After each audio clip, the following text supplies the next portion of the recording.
Landward.com, the online marketplace for agriculture. Once native to the Andes, alpacas are now also common in Austria. Großlobming Vocational School is the first in Austria to make alpaca management part of its daily routine. The Großlobming Vocational School is in Styria's Myrtle district. And with our school motto, tradition, innovation and fascination, we prepare our students for the future. We show them different business alternatives, offer various additional training programs, and with Erasmus Plus and the Rural Youth Organization, we make it possible for our students to do a required internship abroad. We encourage entrepreneurial thinking with our junior company, covering everything from production to processing and products. And with our large herb and vegetable garden, we can really make the most of everything here.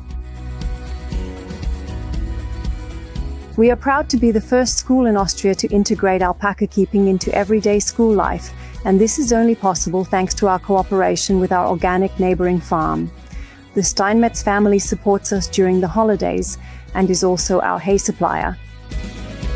Why is the paddock actually divided into two parts though? The pasture is divided into two areas so that the alpacas can graze the first pasture while the second one has time to regrow and recover. Another reason is that the parasite pressure is kept lower. And what should you actually pay attention to when it comes to the shelter and feeding?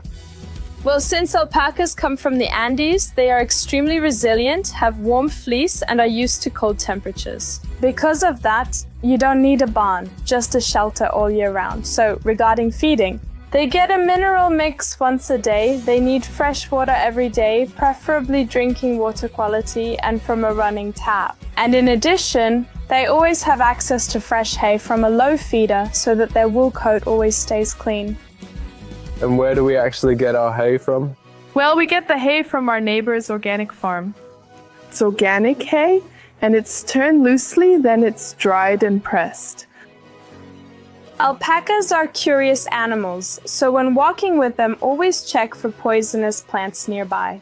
For example, acorns, thujas, and yews are highly poisonous and can quickly cause a stomachache. So what actually happens to all the manure?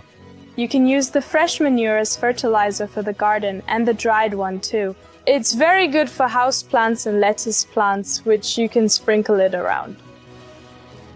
Those sound like low-maintenance animals. What else should you consider? It's crucial to give them a vitamin shot 3 times a year for bone development, because they just don't get enough of it through their food. We do the hoof care ourselves once a year.